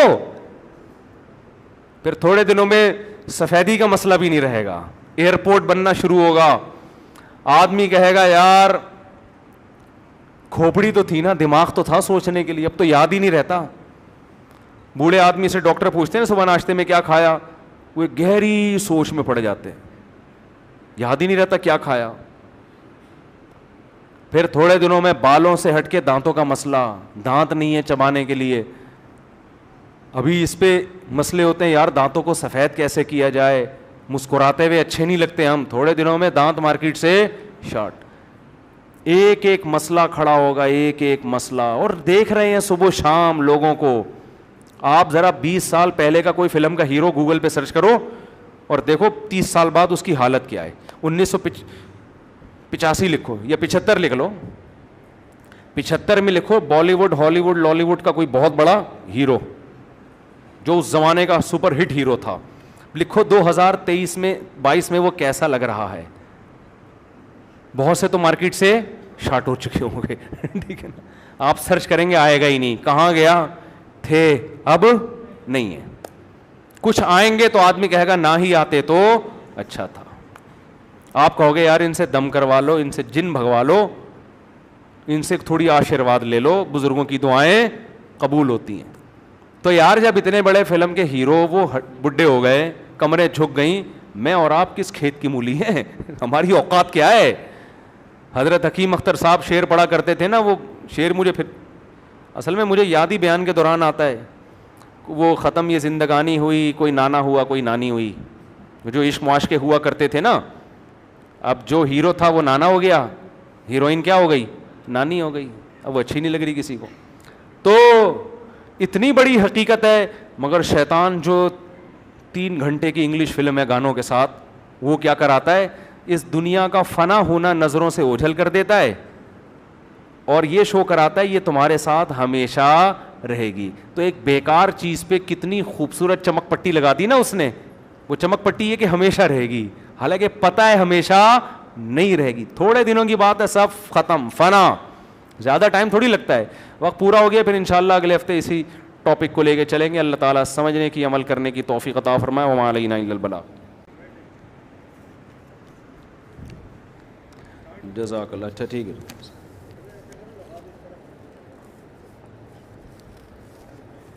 بہت ٹھنڈا ہے بھائی, چلیں اب تو پی لیا. مفتی صاحب میں نکاح کرنا چاہتا ہوں, شہوت سے دماغ خراب رہتا ہے, گھر والے نکاح نہیں کر رہے ہیں, کیا میں ان کی مرضی کے خلاف جا کر نکاح کر سکتا ہوں؟ کر سکتے ہیں بھائی, اپنے خرچے پہ, اپنی ذمہ داری پہ بہو کو اپنا گھر دیں گے. ایسا نہ رشتہ کر کے ابا کے کھاتے میں لا کے ڈال دیا. ابا کی ذمہ داری آپ کو پال پوس کے بڑا کرنا تھا, آپ کی بیوی کو پالنا آپ کے ابا کے ذمے نہیں ہے. لوگ میرے شادیوں کی ترغیب پہ بیان سنتے ہیں, پورا نہیں سنتے, آدھا سن کے ابا کے کھاتے میں لا کے بہو ڈال دیتے ہیں. تو پورا یہ ہے کہ شادیاں کرنی اپنے خرچے پہ, اپنی ذمہ داری پہ, ابا کی ذمہ داری پہ نہیں ہے. مفتی صاحب آپ قرآن و حدیث پر بیان کیا کریں, دائیں بائیں مت جایا کریں. جو لوگ بھی مجھے کہتے ہیں نا دائیں بائیں, تو ایک بات پورے بیان میں بتا دو جو قرآن و حدیث سے ہٹ کر ہو. آج جو جمعے سے پہلے بیان ہوا اور جو ابھی ہو رہا ہے, یہ بہت سے لوگ الزام لگاتے ہیں کہ اب قرآن حدیث سے ہٹ کے بیان کرتے ہیں. تو کوئی ایک بات بتا دو جو قرآن حدیث سے ہٹ کرو پورے بیان میں. پھر کوئی دیکھیں کسی پر بھی اعتراض کرے نا, مبہم اعتراضات نہ عدالت میں سنے جاتے ہیں. مبہم, آپ نے عدالت میں کیس کیا وسیم بھائی چور ہیں, عدالت کہے گی کیا کہ تمہارے پیسے چوری کیے ہیں, تمہاری گھڑی چوری کی ہے, مسجد سے چپل چرائیں, نہیں بھائی چور ہے یہ آدمی.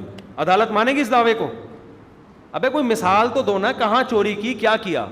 تو ایسے ہی میرے بارے میں یہ میں دیکھ رہا ہوتا ہوں یوٹیوب پہ کمنٹس کے قرآن حدیث سے ہٹ کے بیان کرتے ہیں. تو ہٹنے کا مطلب کوئی ایک بات جس میں قرآن و حدیث سے ہٹاؤں, وہ مثال دیں گے تو میں بتاؤں گا کہ واقعی میں ہٹاؤں کہ نہیں ہٹا. تو مبہم الزامات نہ لگایا کریں. مفتی صاحب اللہ کا فضل ہے, اللہ نے یہ کبیرہ گناہ سے بچایا ہوا ہے, لیکن صرف بد نظری ہوتی ہے, یہ نہیں چھوٹتی. بہت کوشش کرتا ہوں نہیں چھوٹتی. کہہ رہے ہیں اللہ نے ہر کبیرہ گناہ سے بچایا, صرف بد نظری نہیں چھوٹ رہی. تو ایسا کیا کریں, جب بھی بد نظری کریں کچھ پیسے صدقہ کر دیں. اب آپ کی تنخواہ کتنی ہے یہ مجھے نہیں پتا, آپ کی مالی حیثیت کتنی ہے. اگر آپ 1 لاکھ روپے کما رہے ہیں تو آپ یہ کیا کریں کہ جب بھی بد نظری ہو 500 روپے آپ نے کیا کرنے ہیں, پینلٹی ہے اس کی.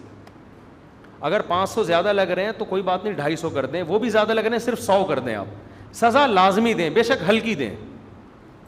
اس سے کیا ہوگا, اب آپ کے پاس جب کوئی انٹی گزریں گی نا, دیکھنے کا دل چاہے گا, تو ایک طرف 100 روپے اور ایک طرف انٹی. پھر آدمی کہے گا ان میں زیادہ مزے کی چیز 100 روپے ہے یا انٹی میں زیادہ مزے کی ہے. سمجھتے ہو نا. بعض دفعہ ایسی انٹی ہوں گی آدمی کہے گا 100 کیا, میں 500 دینے کے لیے تیار ہوں, میں دیکھوں گا اس کو. یہ بھی ہوگا کہ 5000 لے لو مگر میں نے چھوڑنا نہیں ہے اس کو. لیکن ایسی انٹیاں کتنی ہوں گی, بہت کم ہوں گی نا. اس کا فائدہ یہ ہوگا کہ یہ گناہ ختم نہیں ہوگا لیکن آہستہ آہستہ کم ہو جائے گا. سوچے گا ضرور آدمی, جب کم ہو جائے نا, جیسے دن میں 100 بار بد نظری کرتے تھے, جب 500 روپے صدقہ کرنا شروع کریں گے تو یہ 100 سے 50 پہ آ جائے گا. جب 50 پہ عادت پڑ جائے نا, 50 سے نظر جھکا لی 50, تو پھر آپ جرمانہ کیا کریں گے, بڑھائیں گے. آہستہ آہستہ بڑھانا ہے, ایک دم سے نہیں بڑھا دینا. 500 سے کس پہ لے آنا ہے, 1000 پہ. پھر ایک وقت آئے گا کہ اتنی رقم آپ نے اپنے اوپر لازم کی ہوگی کہ بھائی اگر ایک دفعہ بھی دیکھا تو اتنے پیسے, تو اتنی زیادہ کوئی انٹی مارکیٹ میں ہوگی نہیں جو آپ کو 10,000 سے زیادہ محبوب ہو. اور پھر آپ کو نظر جھکانے کی عادت بھی پڑ جائے گی. تو جب تک اپنے اوپر کوئی جرمانہ نہیں رکھیں گے برائی سے انسان کی بچت نہیں ہوتی.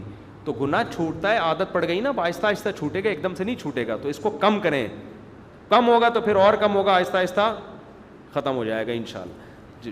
توبہ بھی کریں اور جرمانہ بھی رکھیں اپنے اوپر, اور شادی بھی کریں. اگر ان میرڈ ہیں, بیوی ہوگی تو پھر ادھر ادھر انٹیوں سے, ایک تو بیوی خود بھی حفاظت کر رہی ہوتی ہے کہ کہاں کہاں نظریں مار رہا ہے یہ, اور پھر دوسرا انسان کا ویسے بھی ایک حلال طریقے سے اس کی خواہش پوری ہوتی ہے تو حرام کی طرف نہیں جاتا وہ. مفتی صاحب اللہ کا وزیر ہو گیا مفتی صاحب, تمام کبیرہ گناہوں سے وضاحت بتا دیں, کون کون سے کبیرہ گناہ ہیں؟ بہت سارے ہیں, ابھی پھر لمبا وقت ہو جائے گا, اگلے ہفتے دیں دوبارہ. کیا مفتی صاحب قیامت حضرت عیسیٰ علیہ السلام کے نزول کے بعد قائم ہوگی؟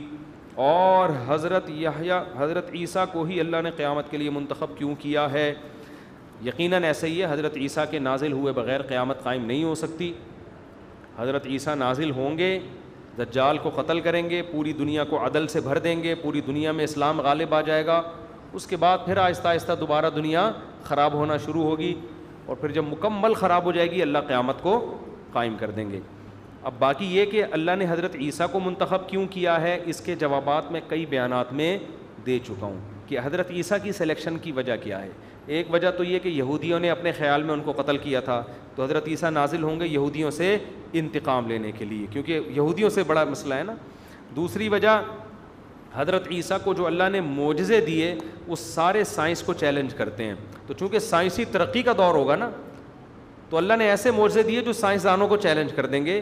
جو سائنس کی نظر میں جو کام امپاسبل ہیں وہ حضرت عیسیٰ کریں گے. جیسے مردے کو زندہ کرنا, بھائی بڑی بڑی بیماریوں کے علاج دریافت ہو گئے, ایسا نہیں ہوا کہ مردہ اٹھ کے بیٹھ جائے آپ سے بات چیت کرنا شروع کر دے اور بھائی کیا حال ہے. اگر ایسا ہو تو وہ جو بیٹھے ہوئے ہیں وہ سارے لیڑے جائیں, یہی ہوگا نا.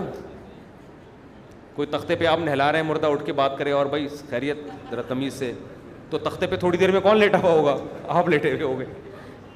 تو حضرت عیسیٰ مردوں کو زندہ, اس طرح کے معجزے اللہ نے ان کو بہت دیے ہیں. ایک وجہ یہ بھی ہے. مفتی صاحب میں آن لائن کام کرتا ہوں جس سے وہ ہم سے انویسٹمنٹ کراتے ہیں اور ہماری یہی انویسٹمنٹ سے مختلف پروڈکٹ خریدتے ہیں, اور اس پروڈکٹ کی جو بھی قیمت ہوتی ہے اس کا 2% یا 26% کمیشن ہمیں دیتے ہیں اور خود بھی رکھتے ہیں. کیا یہ سود تو نہیں ہے؟ دیکھو, آن لائن کام میں ہم نے یہاں سے فتویٰ جاری کیا ہے, وہ ہم انٹرنیٹ پہ شائع کر دیں کہ آن لائن کام میں بہت ساری صورتیں ہوتی ہیں. ایک اصولی بات یہ ہے کہ آپ کوئی چیز اپنے قبضے میں لائے بغیر فروخت نہیں کر سکتے. اگر آپ نے قبضے میں لائے بغیر فروخت کرنا ہے تو پھر آپ کیا کریں, فروخت نہ کریں, فروخت کرنے کی آفر دیں. سمجھ رہے ہیں نا؟ بائی ناؤ کا آپشن نہ لگائیں آپ ویب سائٹ پہ. آپ یہ کہیں یہ آفر ہے ہماری طرف سے, جو خریدنا چاہیں ہم سے رابطہ کریں. رابطہ کریں, آپ کہیں یہ ڈن نہیں ہے. جب آپ نے خرید لیا, اپنے قبضے میں لے لیا یا اپنے وکیل کے قبضے میں لے لیا, اس کے بعد آپ کہیں گے ہم اب آپ کو بیچتے ہیں, آپ نے خریدنا ہے کہ نہیں خریدنا. ایک طریقہ یہ ہے. دوسرا طریقہ یہ کہ آپ بائر کی طرف سے, جو سیلر ہے نا, سیلر کی طرف سے وکیل بن کے بیچیں. وکیل بنیں یعنی کمیشن ایجنٹ بنیں کہ ہم آپ کی چیز اس کو بکوائیں گے, درمیان میں ہمارا اتنا کمیشن ہوگا. کسٹمر کو بھی یہ بتا دیں کہ ہماری پروڈکٹ نہیں ہے, ہم درمیان میں کمیشن ایجنٹ ہیں. جیسے اسٹیٹ ایجنٹ کر رہا ہوتا ہے نا, وہ یہ نہیں کہہ رہا ہوتا میرا پلاٹ ہے, وہ 2 پارٹیوں کے پلاٹ بکوا کے اپنا کمیشن درمیان میں لے رہا ہوتا ہے. تو یہ وہ بات کلیئر کر رہا ہوتا ہے. یہاں بھی آپ بات کلیئر کریں, بھائی ہماری پروڈکٹ نہیں ہے, کسی کمپنی کی چیز ہے, ہم آپ کو بکوا دیں گے, تو ہمیں آپ کسٹمر سے بھی کمیشن لے سکتے ہیں اور کمپنی سے بھی لے سکتے ہیں. اس پہ ریٹرن میں ایک فتویٰ موجود ہے, وہ پڑھ لیں تو سمجھ میں آ جائے. گھر میں مرغا ذبح کرنے کے دوران بسم اللہ پڑھنا بھول گیا اور گردن بھی پورا کٹ گیا, صرف چمڑا رہ گیا. اگر بسم اللہ بھولے سے رہ جائے تو جانور حلال ہوتا ہے, اور جو پتلی گردن والے جانور ہیں ان میں بھی پوری گردن کاٹنا جائز تو نہیں ہے, لیکن غلطی سے کٹ گئی تو بھی حلال ہے, کیونکہ اس میں بڑا مشکل ہوتا ہے. آپ کاٹیں نہیں مرغی کی گردن, لیکن اگر کٹ جائے تو بھی وہ جائز ہوتی ہے. فجر میں نماز کے دوران امام صاحب قرات کر رہے ہوتے. ایک مرغے کے بارے میں بڑا اچھا لطیفہ آیا کہ ایک مرغہ جو تھا نا, وہ اس سے اس کے مالک نے کہا کہ صبح صبح اذان نہ دیا کر ورنہ میں تجھے مار دوں گا, ذبح کر کے کھا جاؤں گا. اس نے اذان دینا بند کر دی. پھر ایک اور کام اس کے ذمے لگایا, پتہ نہیں کیا اس کے ذمے لگایا, مجھے یاد نہیں ہے, لطیفہ بھی آدھا یاد رہنے لگا جب. تو وہ نہیں ہوا, اس سے ذبح کرنے لگا مرغے کو, تو مرغہ رونے لگا. اس نے کہا کیوں رو رہا ہے؟ مرغے نے کہا یار شہید تو ویسے ہی ہونا تھا, اذان دے کے ہو جاتا تو زیادہ اچھا تھا, ثواب تو ملتا نا, سمجھتے ہو؟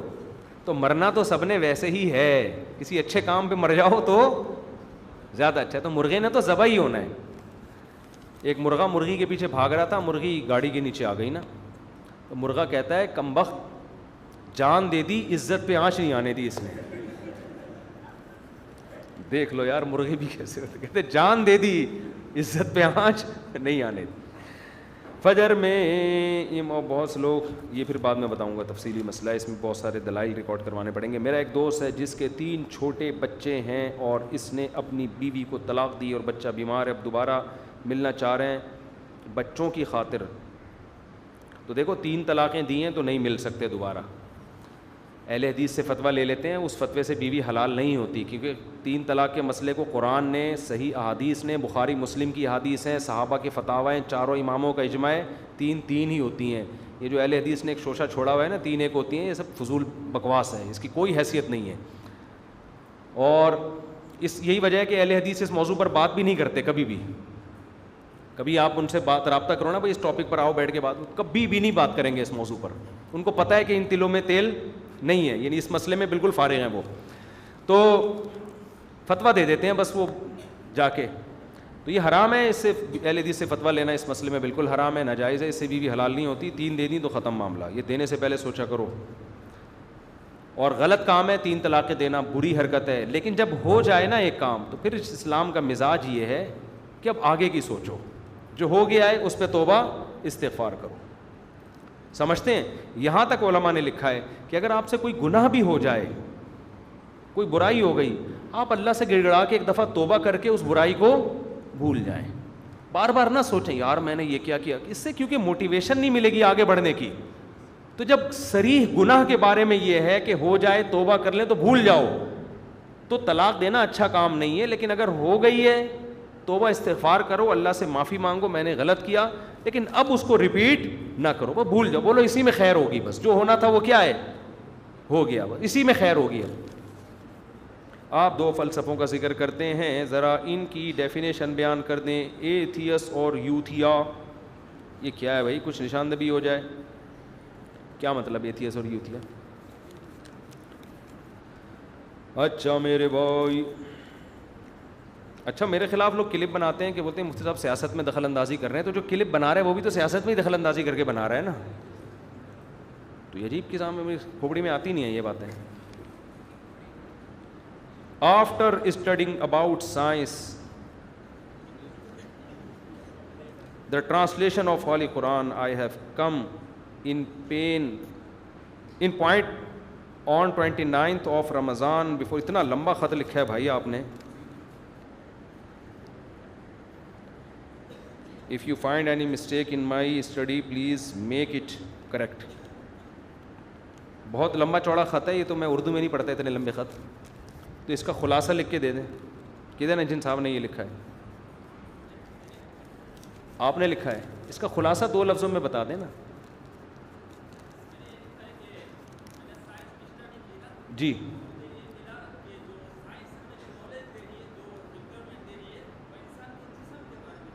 جی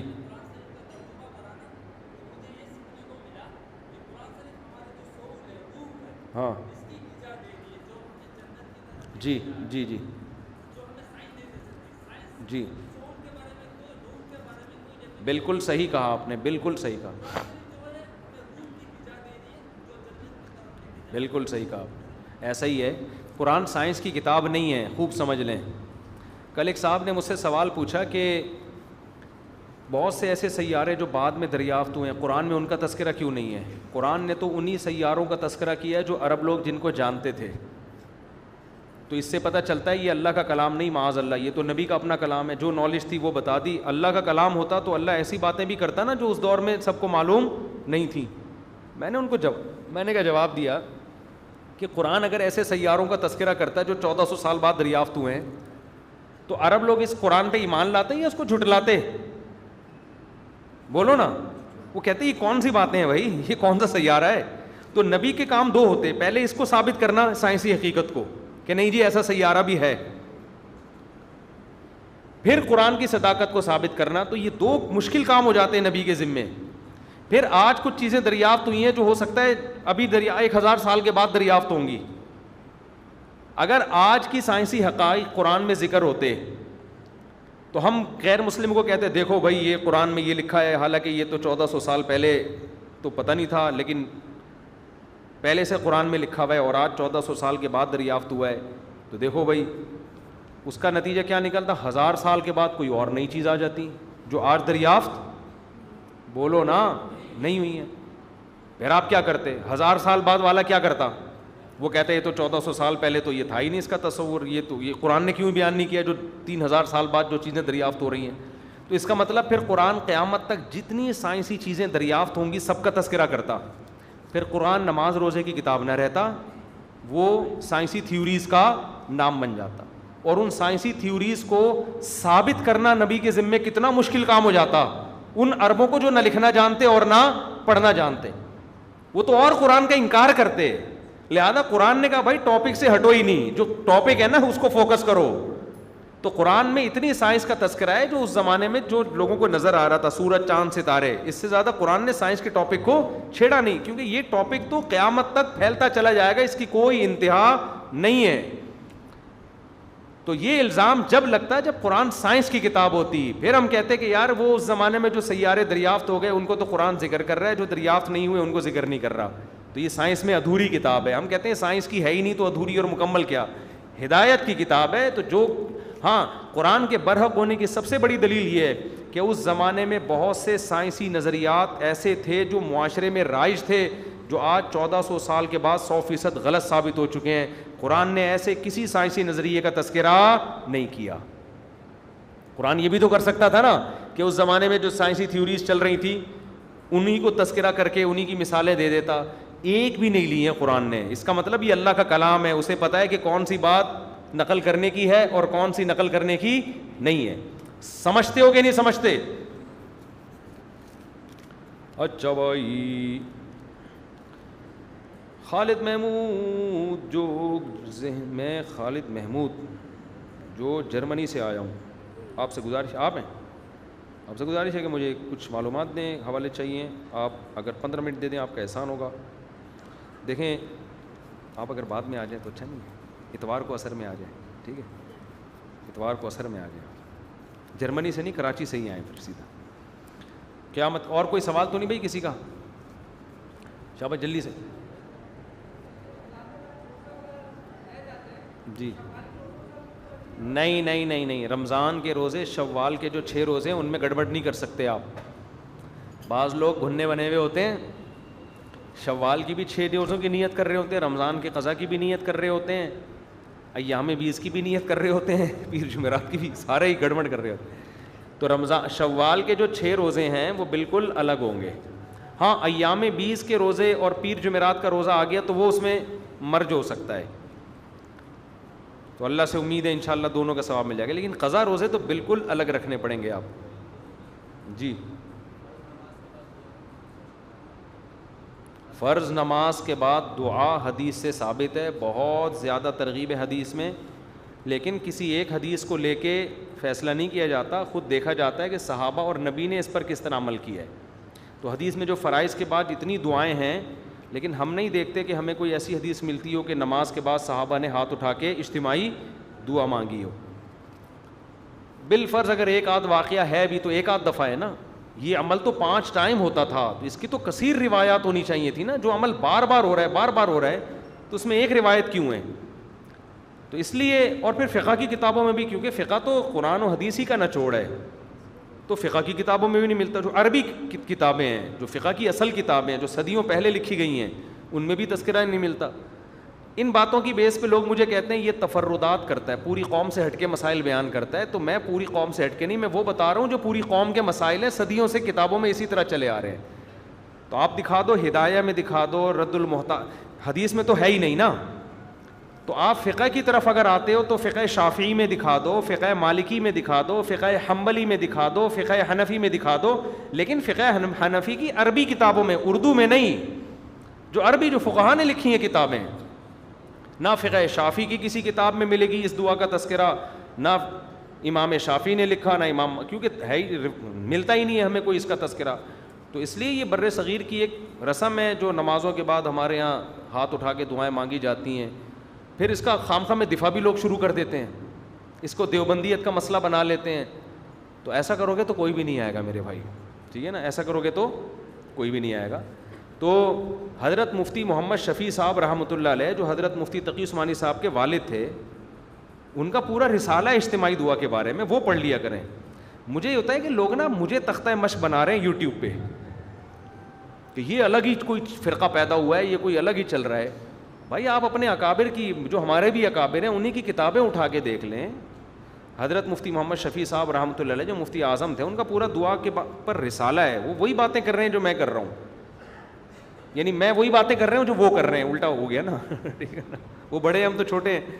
تو پھر بھی ہم یہ اس میں اعتدال کے وہ ہے کہ آپ اماموں پہ فتوے نہ لگائیں, جا کے مسجدوں میں فساد پیدا نہ کریں. کوئی کر رہا ہے تو کرنے دیں اس کو, بدعتی نہ کہیں اس کو, ٹھیک ہے, ان کی اپنی کوئی دلیل ہوگی. ہم تو صرف یہ کہہ رہے ہیں ہمیں برا بلا نہ کہیں اس مسئلے کی وجہ سے. تو اگر کوئی کر رہا ہے تو فساد نہ کریں. اور بہت سارے بڑے بڑے مسائل ہیں, کسی اکابر میں سے کسی عالم کی گستاخی نہ کریں آپ, کسی کو بدعتی قرار نہ دیں, اپنی رائے پیش کر دیں, مان لیں ٹھیک ہے, نہیں مانیں کوئی بات نہیں. علماء میں اختلاف ہوتے ہیں, جہاں درجنوں اختلاف وہاں ایک اور صحیح.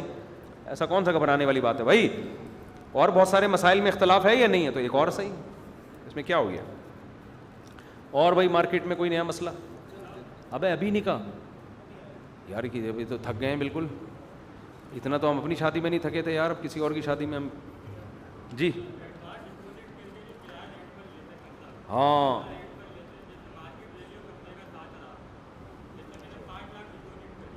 بہت اچھا, میں سمجھ گیا آپ کا سوال, میں آپ کا سوال سمجھ گیا. دیکھو سوال یہ ان کا کہ مکان کا ایڈوانس بنتا تھا 1,00,000 روپے یا 2,00,000 روپے, مکان مانگ رہا ہے 10 لاکھ, اس کے بدلے میں آپ کو کرائے میں کیا کر رہا ہے, کمی.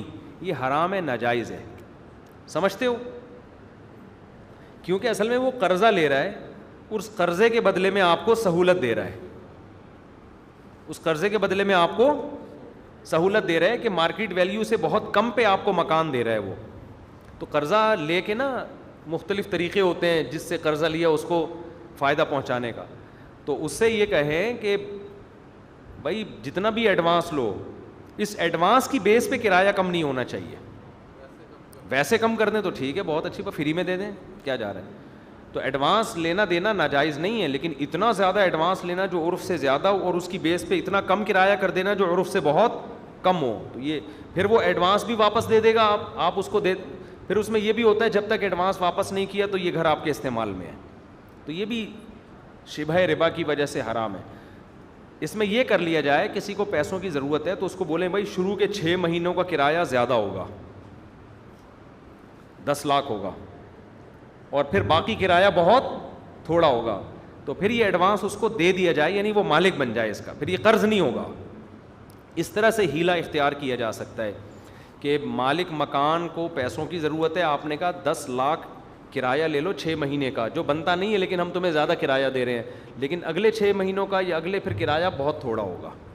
پھر یہ قرضہ نہیں ہوگا بلکہ یہ مکان مالک بن گیا اس کا, وہ ایڈوانس آپ نے اس کو کرایہ بہت زیادہ دے دیا, اس سے اس کی بھی ضرورت پوری ہو جائے گی پیسوں کی, اور آپ کی مکان کی ضرورت بھی پوری ہو جائے گی. اس طرح سے تو جائز ہے, اس کے علاوہ جائز نہیں ہے.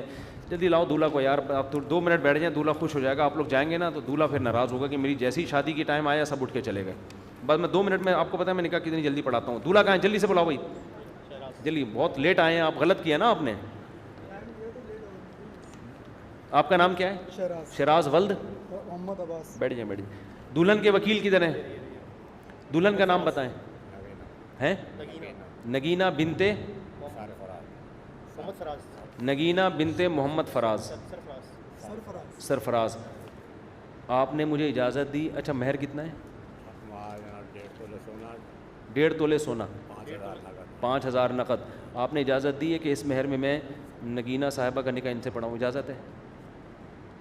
اجازت ہے نا, بس ٹھیک ہے. الحمدللہ نحمدہ, بعد میں سائن وائن کر لیں گے. الحمدللہ نحمدہ ونستعینہ ونستغفرہ ونؤمن بہ ونتوکل علیہ ونعوذ باللہ من شرور انفسنا ومن سیئات اعمالنا. من يهده الله فلا مضل له ومن يضلله فلا هادي له ونشهد أن لا إله إلا الله وحده لا شريك له ونشهد أن محمدا عبده ورسوله صلى الله تعالى عليه وعلى آله وأصحابه وبارك وسلم تسليما كثيرا كثيرا. أما بعد فأعوذ بالله من الشيطان الرجيم. بسم الله الرحمن الرحيم. يا أيها الناس اتقوا ربكم الذي خلقكم من نفس واحدة وخلق منها زوجها وبث منهما رجالا كثيرا ونساء واتقوا الله الذي تساءلون به والأرحام إن الله كان عليكم رقيبا. وقال تعالى يا أيها الذين آمنوا اتقوا الله وقولوا قولا سديدا يصلح لكم أعمالكم ويغفر لكم ذنوبكم ومن يطع الله ورسوله فقد فاز فوزا عظيما. وقال النبي صلى الله عليه وسلم النكاح من سنتي وقال فمن رغب عن سنتي فليس مني. وقال النبي صلى الله عليه وسلم تزوجوا الودود الولود فإني مباهي بكم الأمم. میں نے نگینہ بنت سرفراز ان کا نکاح 2.5 تولے سونا 1.5 تولے زیادہ ہو جائے 1.5 تولے 1.5 تولہ سونا جو بعد میں دیا جائے گا اور 5,000 رقم کیش. اس مہر میں نے نگینہ بنت سرفراز کا نکاح آپ سے کیا. آپ نے قبول کیا؟ تھوڑا زور سے قبول ہو نا. جزاک اللہ. دعا کریں جی اللہ تعالیٰ اس نکاح میں برکت دے. الحمدللہ رب العالمین والعاقبۃ للمتقین والصلاۃ والسلام علی رسول الکریم وعلی آلہ وصحبہ اجمعین. اے اللہ اس نکاح کو اپنے دربار میں قبول فرما. اے اللہ اس کی برکتیں میاں بیوی کو کامل طور پہ نصیب فرما. تا دم حیات محبت الفت کے ساتھ کامیاب ازدواجی زندگی نصیب فرما. آپس کے اختلاف انتشار سے لڑائی جھگڑوں سے ہر قسم کے شر فساد سے اللہ ان دونوں کی حفاظت فرما. اس نکاح کو اللہ دونوں کے خاندانوں میں جوڑ کا ذریعہ بنا محبت الفت کا ذریعہ بنا. جس کی جو جائز مراد ہو اللہ اس کی مراد کو پورا فرما. ربنا آتنا فی الدنیا حسنۃ وفی الآخرۃ حسنۃ وقنا عذاب النار. صلی اللہ تعالی علی خیر خلقہ محمد وعلی آلہ وصحبہ اجمعین برحمتک یا ارحم الراحمین. اللہ بہت مبارک کرے جی آپ.